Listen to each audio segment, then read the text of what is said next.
Puji Tuhan, Tuhan Yesus begitu sayang sama kita.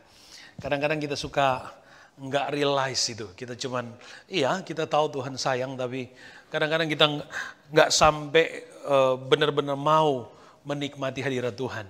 Tapi saya percaya saudara, hari ini adalah sebuah pengalaman yang berbeda buat kita semua.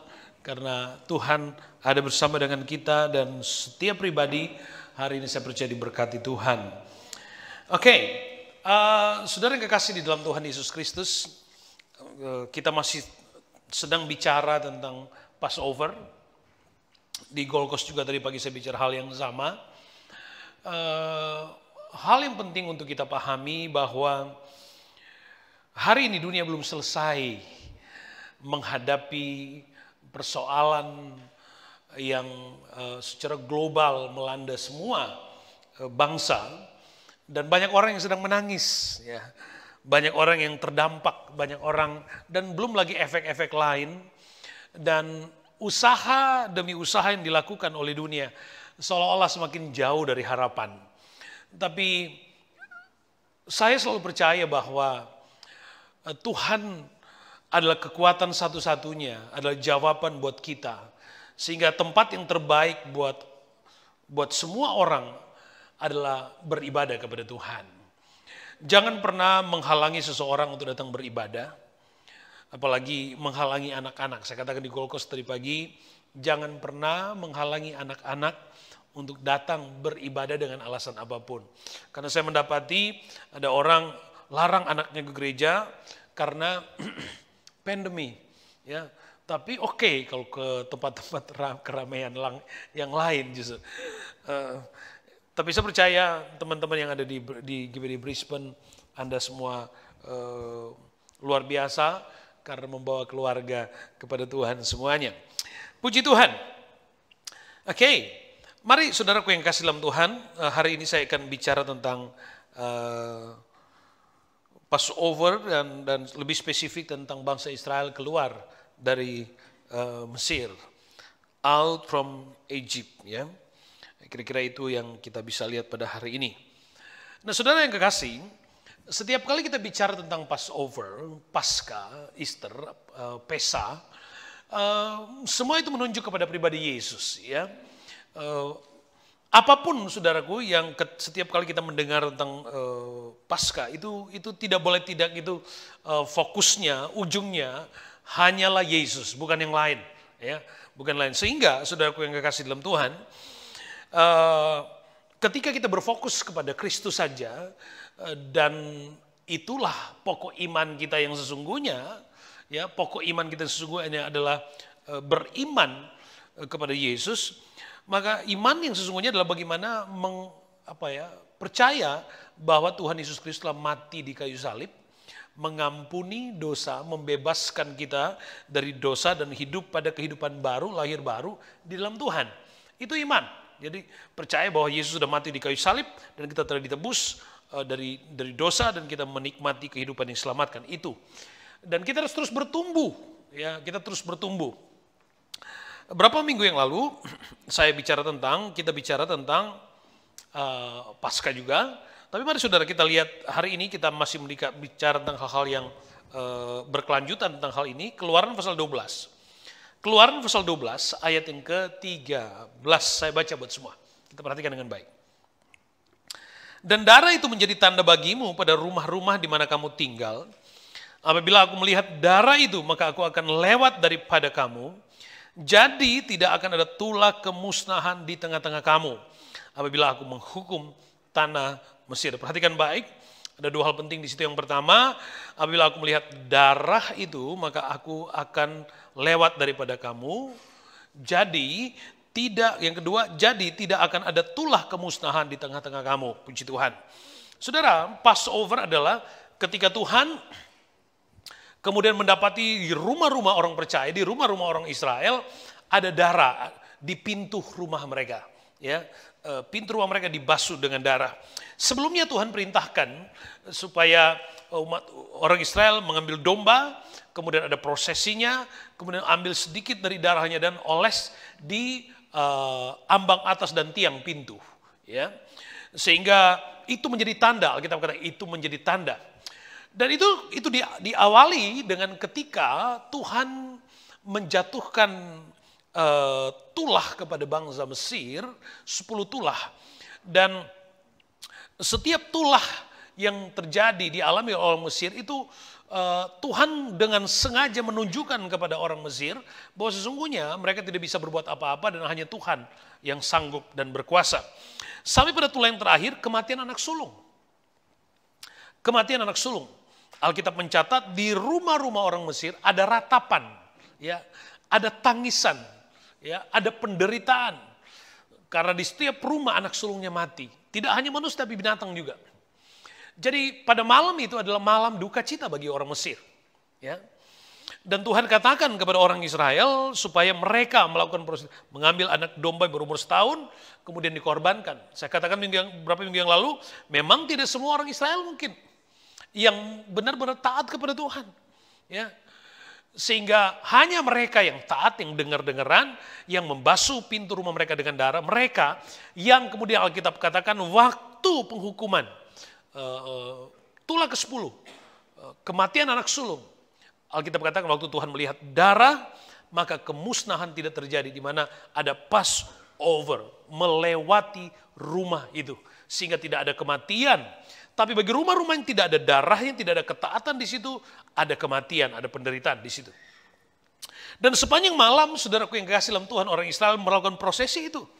Sehingga yang menarik adalah ketika Tuhan lewat di pintu, Tuhan mendapati ada darah di pintu rumahnya, maka Tuhan mendapati ada pengakuan. Ada pengakuan dari orang Israel dan ada ketaatan dari orang Israel, ada ibadah di dalam rumahnya. Jadi waktu Tuhan lihat ada darah, Tuhan, saya katakan beberapa minggu yang lalu adalah Tuhan seperti diam dan menikmati ibadah, menikmati pengakuan, ketaatan dari orang Israel dari dalam rumah.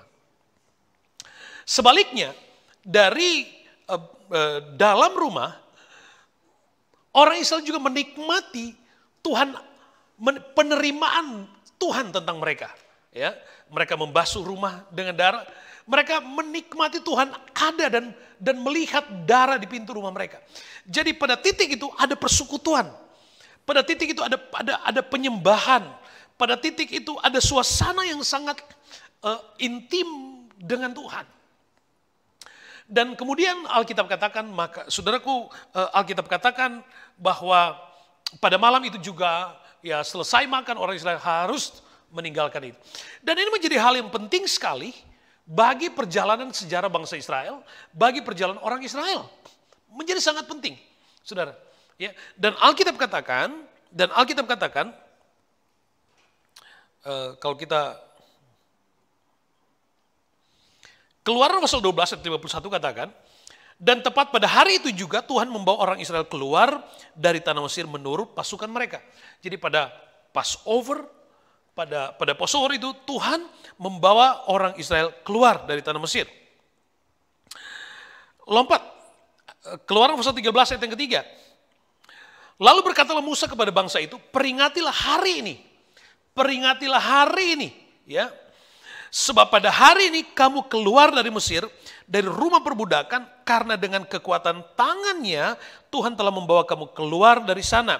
Sebab itu tidak boleh dimakan sesuatu pun yang beragi. Saudara, jadi hal itu menjadi penting bagi Tuhan, dan Tuhan katakan bahwa kamu harus memperingati ini sebagai tanda turun-temurun. Dan kalau anak-anak bertanya untuk apa semua ini, kamu akan katakan, mengingatkan kepada mereka bahwa tangan Tuhan yang sudah melepaskan orang Israel dari tanah perbudakan Mesir. Saudara yang kekasih di dalam Tuhan, peristiwa ini juga menjadi picture, menjadi gambaran dari sebuah perjalanan iman. Menjadi gambaran dari sebuah pertumbuhan iman. Titik pengorbanan itu adalah bicara tentang menunjuk kepada Yesus di kayu salib, menunjuk kepada pengampunan dosa. Tuhan perintahkan untuk terus melakukan itu. Sehingga setiap kali kita lakukan perjamuan Tuhan, jelas di Injil Matius pasal 26 ayat 26 dikatakan, lakukanlah ini setiap kali untuk mengingat, ya, untuk mengingat bahwa Kristus sudah mati di kayu salib dosamu sudah diampuni, engkau telah ditebus dari dosa-dosamu, dan hidupmu adalah manusia baru di dalam Tuhan. Nah, sebagai orang percaya, kita harus bertumbuh pada keyakinan ini. Kita harus bertumbuh. Kita harus percaya hidupku telah diubahkan oleh Tuhan, hidup kita telah dibarui oleh Tuhan, kita ditebus oleh Tuhan dengan darahnya. Ya, bukan dengan barang yang fana Alkitab katakan, tapi dengan darah kudusnya. Jadi titik Passover itu adalah titik awal dari perjalanan rohani. Meninggalkan perbudakan dosa, masuk kepada kehidupan baru. Injil Yohanes pasal 10 katakan, aku memberikan kehidupan yang berkelimpahan. Kehidupan yang berkelimpahan. Demikian juga buat orang Israel. Orang Israel dipimpin Tuhan kepada tujuan Tuhan. Kalau kita lihat tujuan Tuhan itu di Keluaran pasal 13 ayat 5 dikatakan, Keluaran 13 ayat 5 dikatakan, apabila Tuhan telah membawa engkau ke negeri orang Kanaan, orang Het, orang Amori, orang Hewi, orang Yebus, negeri yang telah dijanjikannya dengan sumpah kepada nenek moyangmu, untuk memberikan kepadamu suatu negeri yang berlimpah-limpah susu dan madunya, maka engkau harus melakukan ibadah dalam bulan ini juga. Jadi ada janji tentang tanah Kanaan yang dikatakan di sana berlimpah-limpah susu dan madunya. Ya, Tuhan menyediakan tujuan yang lebih besar dari apa yang dimiliki oleh orang Israel. Ada kelimpahan, ada kehidupan baru di sana. Sehingga Tuhan katakan, engkau harus memelihara ibadah ini. Ya, mengingat ya bahwa hidupmu telah diubah, hidupmu telah ditebus dari dosa dunia yang telah hidup baru di dalam Tuhan. Nah, pada hari itu, pada waktu itu saudara, pada waktu Paskah, pada waktu Passover itu terjadi, apa yang kemudian secara konkret dialami oleh masing-masing bangsa, baik orang Mesir maupun orang Israel. Bagi orang Mesir apa yang terjadi? Hukuman. Pada waktu Tuhan Passover itu orang Israel menikmati kehadiran Tuhan, ibadah. Sementara di rumah-rumah orang Mesir ada hukuman. Ada hukuman. Bagi orang-orang yang beribadah, hidup dalam ketaatan, ada pemeliharaan. Kemusnahan tidak masuk di dalam rumahnya. Alkitab katakan. Tapi sementara di tempat lain, di orang-orang Mesir, itu ada tangisan di sana. Saudara, Mesir selalu bicara tentang dunia, tentang kehidupan di dalam dosa. Orang yang tidak percaya Tuhan. Sedangkan Israel menunjuk kepada gereja, orang yang percaya kepada Tuhan. Nah, 1 Korintus pasal 1 ayat yang ke-18, 1 Korintus 1 ayat yang ke-18, ini menjadi penting buat kita sebagai orang percaya untuk mengerti. 1 Korintus 1 ayat 18, sebab pemberitaan tentang salib memanglah kebodohan bagi mereka yang akan binasa. Tapi bagi kita yang selamatkan, pemberitaan itu adalah kekuatan Allah. Kekuatan Allah. Hari-hari ini kita membutuhkan hal ini. Hari-hari ini dunia membutuhkan kekuatan Allah. Dan Tuhan memberikan itu kepada kita. Bahwa berita tentang salib sesungguhnya adalah kekuatan buat kita. Tidak hanya pada peristiwa 2000 tahun yang lalu. Tidak hanya saja pada peristiwa orang Israel keluar. Ya, kira-kira 1500 tahun sebelum Kristus. Ya. Tidak hanya pada waktu itu, tetapi berita tentang penebusan, berita tentang salib, berita tentang pengorbanan anak domba Allah adalah berita tentang kekuatan. Ini yang saya mau tekankan kepada saudara. Bahwa kita sebagai orang percaya harus tetap konsisten ya dalam iman untuk mengarahkan hati kita kepada salib itu. Kepada pribadi Yesus. Karena di dalamnya dan olehnya kita mengalami dan menerima penebusan, ya. Kita menerima penebusan dari Tuhan. Bagi orang tidak percaya kepada Tuhan, salib dianggap sebuah kebodohan. Ibadah dianggap orang lain menganggap bahwa buat apa ibadah? Ibadah cuma buang-buang waktu. Buat apa ibadah? Tidak ada gunanya. Tapi saudaraku yang kasih dalam tempat yang paling aman buat kita, buat semua orang pada hari-hari ini adalah ibadah. Ibadah adalah tempat yang terbaik. Untuk itu mari tetap beribadah kepada Tuhan. Maka yang selalu saya katakan kalau bisa face to face, why not? Gitu. Ya. Karena ada pengalaman supranatural yang berbeda di situ. Untuk kita belajar sekali lagi, mari gereja kita terus menghidupkan iman untuk memandang kepada salib. Kenapa? Salib itulah kekuatan Allah. Sebaliknya bagi dunia, dunia memang tidak menerima, menolak, menganggap itu hal tidak ada gunanya. Ya. Agak aneh saudara, banyak orang di luar sana tidak percaya tentang sorga. Mereka nggak percaya tentang sorga, tapi mereka percaya ada neraka. Buktinya, coba saudara lihat kalau ada orang di luar sana nggak percaya Tuhan, kalau mereka marah mereka ngomong apa, saudara? Hah? Mereka ngomong apa? Kalau mereka marah, ya, saya meminjam bahasanya, go to hell. Mereka nggak percaya Tuhan, tapi mereka ngomong seperti itu. Ya. Nah, saudara yang kekasih dalam Tuhan, penting buat kita pada hari-hari seperti hari ini, dunia yang seolah-olah menghadapi sebuah bukan seolah-olah secara nyata dunia sedang terhimpit kehilangan kebebasan. Ya. Kita sangat bergantung kepada rasa aman. Ya. Kita bersyukur kita ada di state yang puji Tuhan kita agak bebas di sini. Tapi di negara bagian yang lain mereka struggling. Belum lagi di negara-negara lain. Belum lagi di tempat di negara di mana kita dilahirkan. Ada banyak situasi yang tidak seperti kita. Jadi kita harus mengucap syukur kepada Tuhan. Dan kalau kemudian kita ada pada situasi seperti saya percaya itu karena kemurahan Tuhan buat hidup kita. Amin. Itu kemurahan Tuhan. Oke. Ya. Bagi orang Mesir, Keluaran pasal 3 ayat 20, Paskah itu adalah kematian anak sulung. Ya. Keluaran pasal 3 ayat 20, tetapi aku akan mengacungkan tanganku dan memukul Mesir dengan segala perbuatan yang ajaib yang akan kulakukan di tengah-tengahnya. Sesudah itu ia akan membiarkan kamu pergi dan seterusnya pembacaannya. Saudara yang kekasih dalam Tuhan, pada titik ketika Tuhan perintahkan kepada orang Israel, ambil domba, korbankan, basuh rumahmu, basuh akses kehidupanmu, visimu, pikiranmu dengan darah Kristus. Saudaraku yang kekasih di dalam Tuhan, itu adalah sebuah tawaran, itu adalah pemberian Tuhan untuk kita gereja Tuhan dapat diselamatkan pada situasi seperti hari-hari ini. Sementara bagi dunia, dikatakan bagi Mesir, Allah dengan sengaja mengacungkan tangan dan memukul orang Mesir dengan tanda-tanda heran. Tanda-tanda yang ajaib. Sampai kemudian orang Mesir mengaku karena nggak bisa apa-apa lagi pada tulah yang ke-10, pada kematian anak sulung. Kita nggak bicara itu, kita lompat nanti. Tetapi bagi orang Israel, perhatikan, bagi orang Israel yang kemudian ada dan melakukan prosesi itu, ada darah di pintu rumahnya, mereka taat, mereka beribadah, ini menjadi awal dari sebuah perjalanan kehidupan mereka.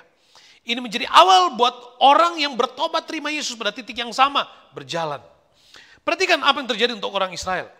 Pada waktu yang sama, Keluaran pasal 12 ayat 35 katakan, orang Israel melakukan juga seperti kata Musa, mereka meminta dari orang Mesir barang-barang emas dan perak serta kain-kain. Dan Tuhan membuat orang Mesir bermurah hati terhadap bangsa itu sehingga memenuhi permintaan mereka. Demikian mereka merampasi orang Mesir itu. Lompat Keluaran pasal 11 ayat 2. Baiklah katakanlah kepada bangsa itu supaya setiap laki-laki meminta barang-barang emas dan perak kepada tetangganya dan setiap perempuan kepada tetangganya pula. Lalu Tuhan membuat orang Mesir bermurah hati terhadap bangsa itu. Tuhan mengkondisikan satu keadaan yang luar biasa. Pada waktu orang Mesir mengalami kematian anak sulung, ada duka di situ. Sehingga mereka katakan orang Israel, ayo kalian pergi, cepat saja pergi. Tapi sebelumnya Tuhan sudah katakan kepada Musa, katakan kepada orang Israel, ketika engkau berjalan, engkau boleh meminta kepada orang Mesir. Yang istimewa, Tuhan bisa buat hati orang Mesir itu generous. Mereka memberikan harta mereka kepada orang Mesir, kepada orang Israel, maaf. Orang Mesir mengambil harta mereka dan berikan dengan secara sukarela kepada orang Israel. Nah, saudara, ini titik dari kelahiran baru. Saudara pernah dengar, pernah lihat, pernah alami orang baru lahir baru, kalau minta berkat, kalau berdoa cenderung cepat dijawab atau langsung ngalamin, ya kan? Kalau orang baru lahir baru, oh enak banget, apa dia minta Tuhan langsung kasih. Itu adalah bayi rohani. Ya, bayi rohani kemudian akan terus didewasakan. Bayi rohani minta dikasih, minta dikasih. Pada titik ini ada pengalaman seperti itu. Jadi Tuhan benar-benar memelihara orang Israel. Nah, perhatikan baik saudara. Orang yang lahir baru itu selalu dimanja oleh Tuhan, ya. Dan Tuhan tidak akan membiarkan orang-orang yang karena pilihan untuk percaya kepada Tuhan kemudian mengalami kekurangan. Saudara boleh katakan amin.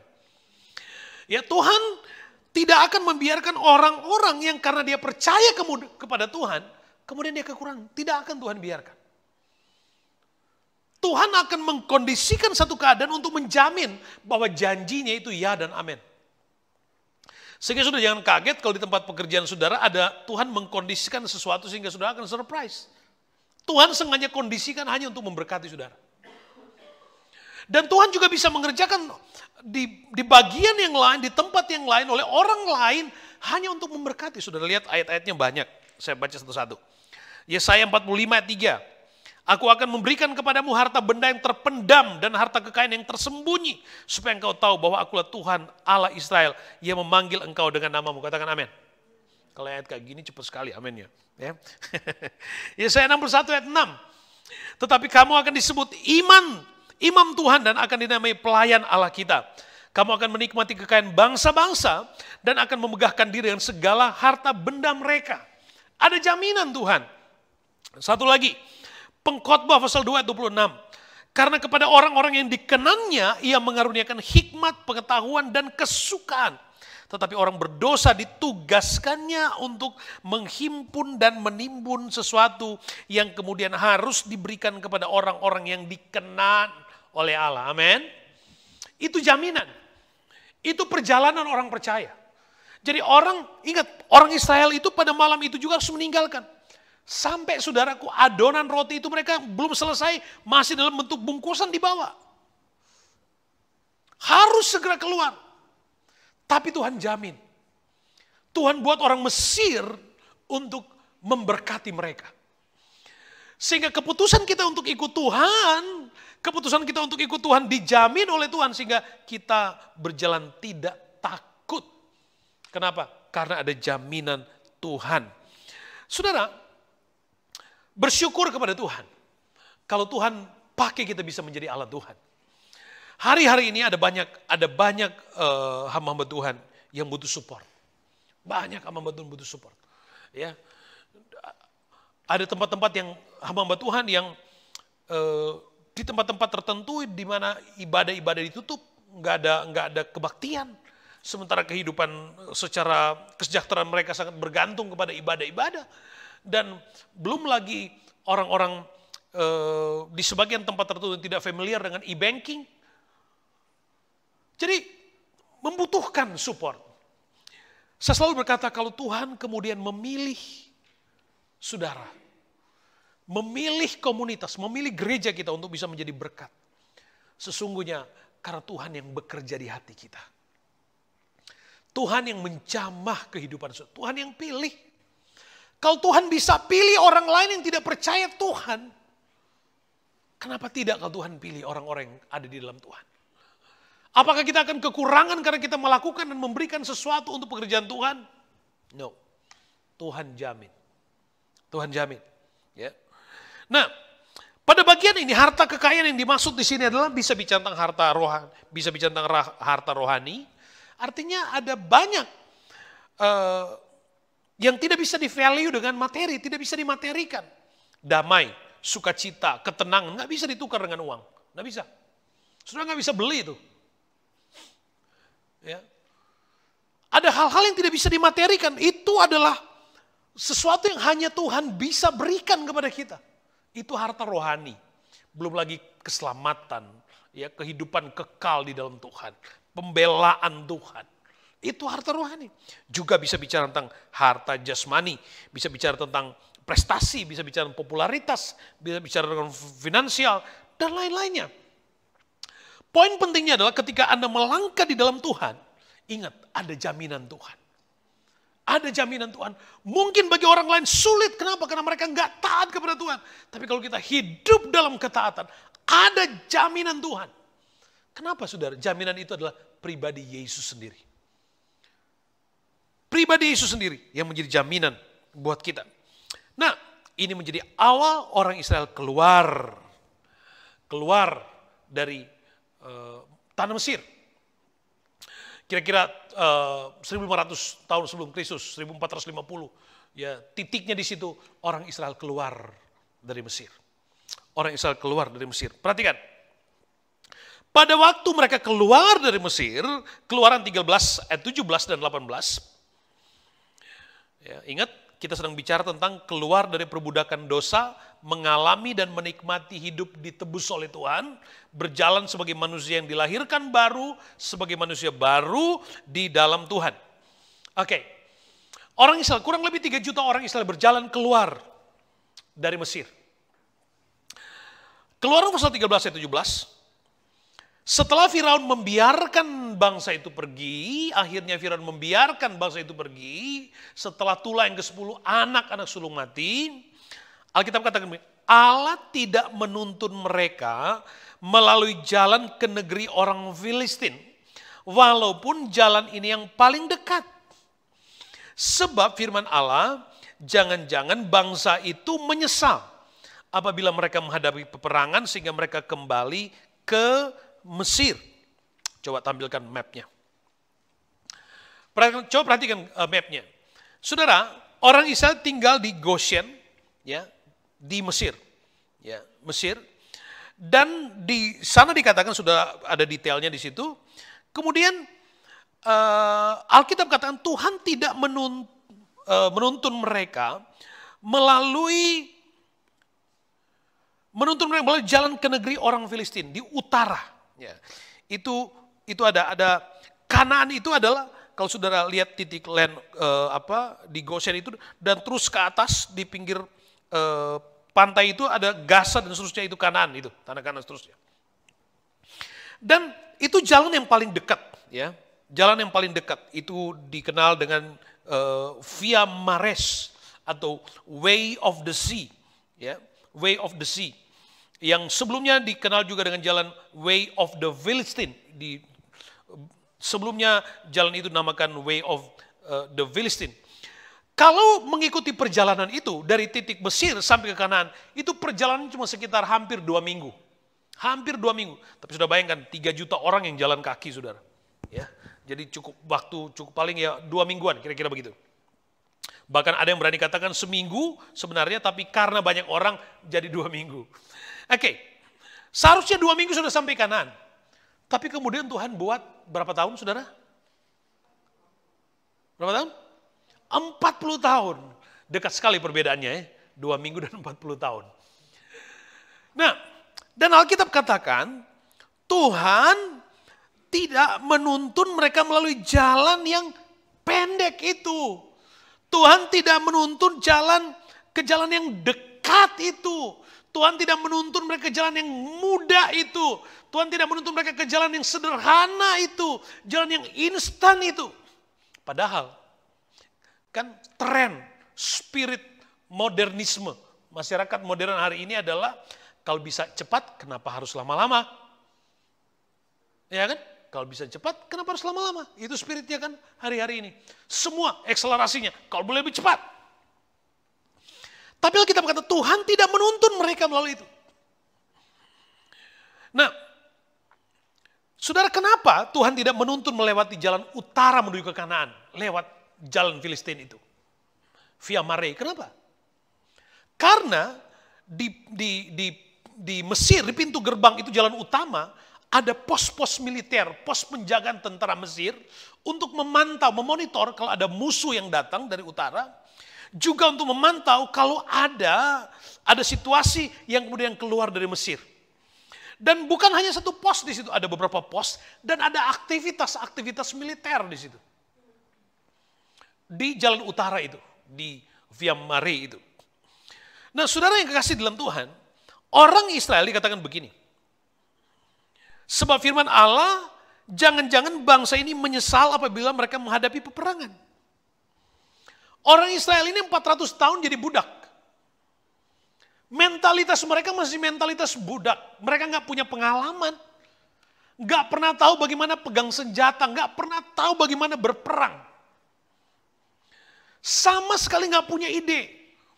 Bahkan kontak langsung dengan tentara nggak bisa. Lihat aja kali udah takut. Karena bayangan sebagai seorang budak, kalau berhadapan dengan kekuatan militer itu mereka takut gitu. Kenapa Tuhan nggak tuntun di jalan yang pendek, cepat, mudah, instan itu kenapa?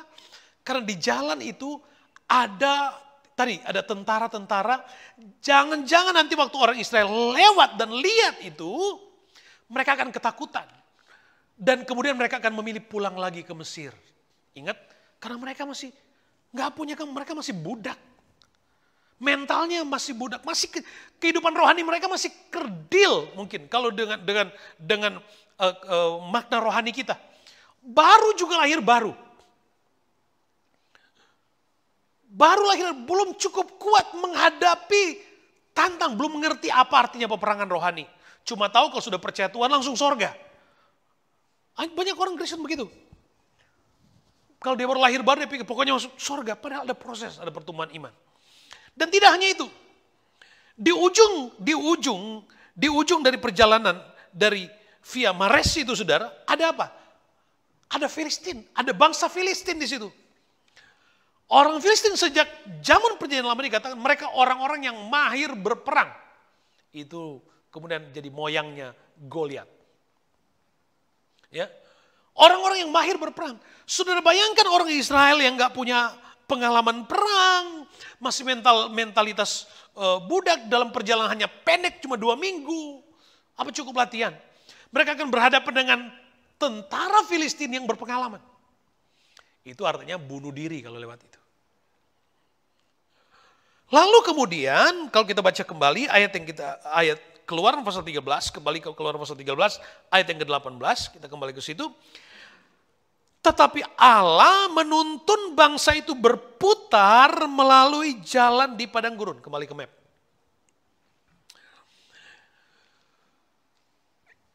Yang di north itu cuma 2 minggu. Tapi Tuhan gak tuntun ke situ. Tapi Tuhan tuntun berputar melalui padang gurun. Itu dia tadi. Ya.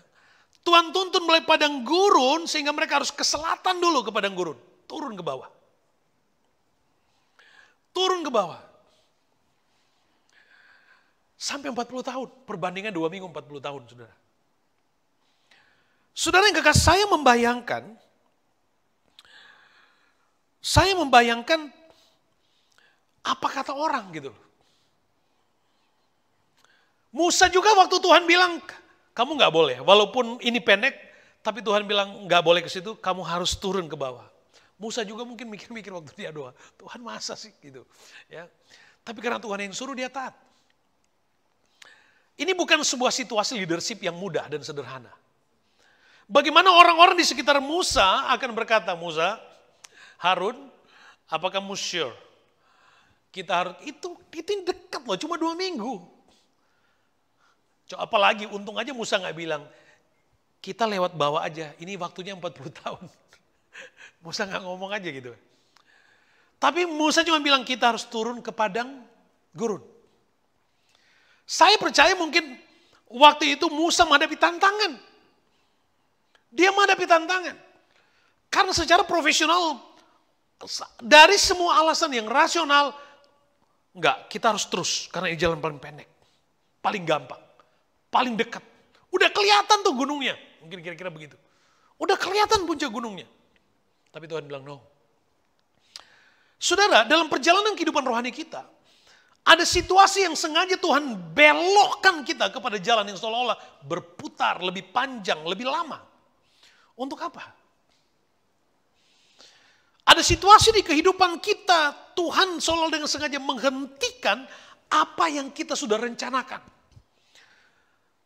Ada perjalanan hidup kita yang Tuhan seolah-olah benar-benar menghalangi kita untuk maju terus dari apa yang kita rencanakan sematang apapun. Ada situasi di dalam kehidupan perjalanan iman kita sebagai pribadi, visi keluarga kita, termasuk pelayanan. Tuhan harus, dan Tuhan dengan sengaja. Untuk apa? Supaya apa? Dikatakan dalam pembacaan kita tadi, jangan-jangan bangsa itu menyesal apabila mereka menghadapi peperangan, sehingga mereka kembali. Itu kebaikan Tuhan. Justru Tuhan yang dengan sengaja menghalangi atau melarang mereka untuk maju ke jalan yang pendek, dekat, instan itu. Untuk apa? Supaya mereka nggak mati di situ.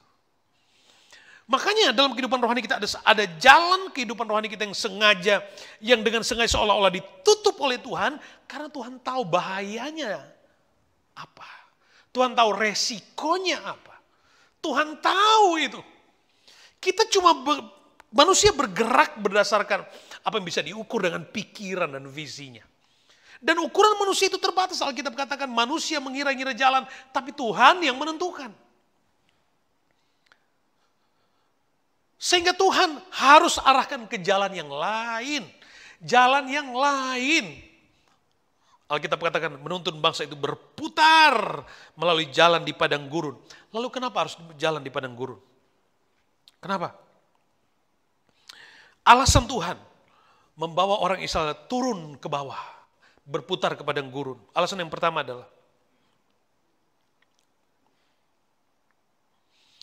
untuk orang Israel bisa, atau untuk mempersiapkan orang Israel dapat mengatasi kelemahan mereka.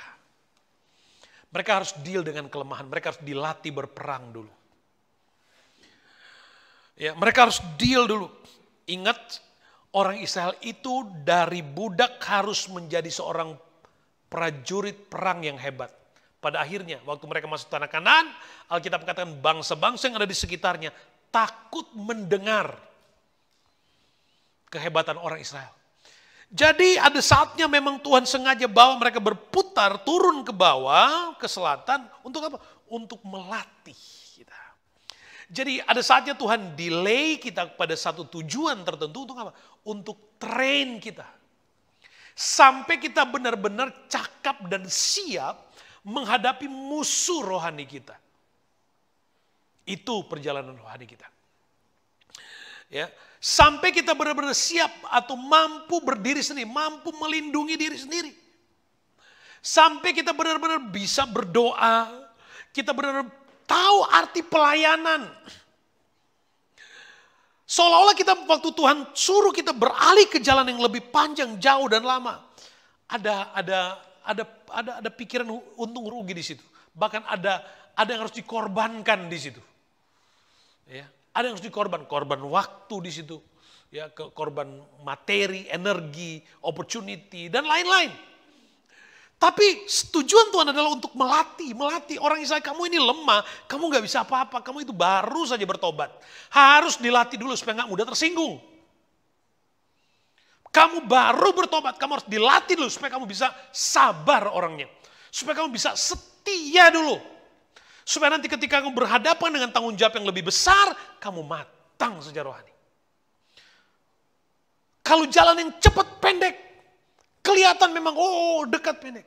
Tapi orang yang suka cepat-cepat kayak gitu, banyak kali kehidupan rohaninya mudah sekali runtuh, mudah sekali jatuh. Sudah.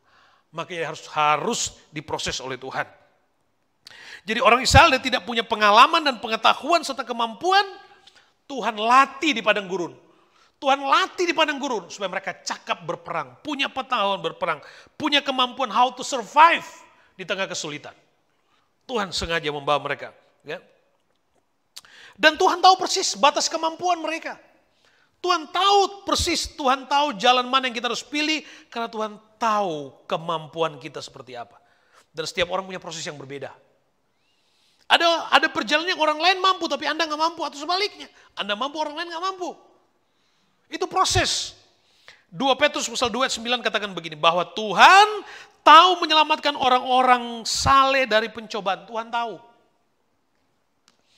Tuhan tahu jalan Anda, jalan saya mana. Nggak sama. Anda nggak bisa menuntut jalanmu untuk saya jalani. Anda pun nggak bisa menuntut, saya pun nggak bisa menuntut Anda menjalani apa yang harus saya jalani. Setiap orang punya proses pertumbuhan iman. Cara Tuhan untuk melatih, mendidik kita supaya apa? Supaya waktu kita masuk ke kanan, kita cakap. Kita siap, kita memiliki kemampuan. Dan hal yang kedua, alasan kenapa Tuhan bawa kepada guru, hal kedua adalah kenapa 40 tahun. Supaya Tuhan bisa menunjukkan, mendemonstrasikan kepada orang Israel tentang kuasa Tuhan. Supaya orang Israel sadar, iya saya ini nggak bisa apa-apa sebenarnya. Dan waktu orang Israel sadar mereka nggak punya kemampuan, punya kekuatan, mereka bisa mengandalkan Tuhan. Ada jalan yang sengaja Tuhan belokkan. Supaya kita bisa melihat ke dalam diri kita, sebenarnya kita ini nggak bisa apa-apa tanpa Tuhan. Kalau semuanya berjalan mulus, ya, kita cenderung tidak mencari Tuhan. Kita cenderung, orang yang dicari Tuhan kalau punya masalah. Makanya Tuhan harus melatih sampai kita bisa menikmati Tuhan, menikmati sukacita dengan Tuhan. Jadi Tuhan ingin mendemonstrasikan kepada orang Israel bahwa Tuhan sanggup pelihara, Tuhan sanggup jaga. Kalau engkau sadar engkau nggak mampu, engkau merendahkan diri datang kepada Tuhan, engkau akan dipelihara. Di dalam kitab Ulangan pasal yang ke-8 ayat 2 dan 3 dikatakan, ingatlah kepada seluruh perjalanan yang kau lakukan atas kehendak Tuhan Allahmu di padang gurun selama 40 tahun ini dengan maksud merendahkan hatimu dan mencobai engkau untuk mengetahui apa yang ada dalam hatimu, yakni apakah engkau berpegang pada perintahnya atau tidak. Jadi ia merendahkan hatimu. Tuhan membentuk kita untuk kita belajar rendah hati. Perjalanan iman seperti itu. Tuhan sengaja bawa kita untuk supaya kita belajar rendah hati. Yang kedua dikatakan supaya kita bisa belajar. Tuhan membiarkan engkau lapar dan memberi engkau makan mana yang tidak kau kenal dan yang juga tidak dikenal oleh nenek moyangmu, untuk membuat engkau mengerti bahwa manusia hidup bukan dari roti saja, tapi manusia hidup dari segala yang diucapkan Tuhan. Tuhan mau tanam mentalitas rohani yang baik. Supaya orang percaya mau belajar mengandalkan Tuhan. Saya bersyukur jemaat GPD Brisbane bertumbuh konsisten dengan kehidupan rohani. Puji Tuhan, saya bangga banget sebagai gembala saudara. Bertumbuh. Ya. Nah saudaraku yang kekasih dalam Tuhan, ada situasi. Tuhan sedang memproses kita. Ingat, kalau Tuhan gak proses kita bakal gak kuat. Tuhan harus ajar kita. Ada saatnya Alkitab katakan, Tuhan membiarkan engkau lapar. Supaya pada waktu lapar engkau bisa mengangkat kepala dan hanya berkata, Tuhan, kami hanya mengandalkan engkau. Ada saatnya Tuhan biarkan kita memang gak mampu mengatasi masalah kita supaya kita belajar, Tuhan, tolong Tuhan. Itu cara Tuhan. Melatih kita. Supaya kita menjadi orang-orang yang rendah hati, yang tahu mengandalkan Tuhan. Supaya kita mengerti bahwa hidup ini bukan hanya tentang apa yang Anda punya dan apa yang Anda miliki. Bukan apa yang Anda tahu, tapi kita manusia bisa hidup bukan saja dari roti, tapi hidup dari setiap perkataan Tuhan. Firman. Tuhan sengaja bawa kita diproses untuk apa? Supaya firman itu mendarah daging dalam hidup kita. Tahu ya mendarah daging ya? Andre diterjemahkan apa tuh? Ya. Supaya firman mendarah daging di dalam hidup kita, ya, firman itu menyatu dalam diri kita. Sehingga kita menjadi manusia rohani yang kokoh, yang kuat. Sehingga ketika kita berhadapan dengan persoalan, kondisi yang bertentangan dengan apa yang kita pikirkan, kita belajar mengandalkan Tuhan. Ya Tuhan, apa yang Tuhan buat, terserah Tuhan. Apa yang Tuhan buat itu baik. Itu cara Tuhan. Dan saudara yang kekasih di dalam Tuhan Yesus Kristus, Paskah adalah mengingatkan kita tentang kemenangan yang Tuhan sudah janjikan. Waktu kita ingat kepada kemenangan itu, maka sesungguhnya kita sedang melihat kepada tujuan akhirnya. Waktu kita memandang kepada salib itu, kita memperoleh kekuatan.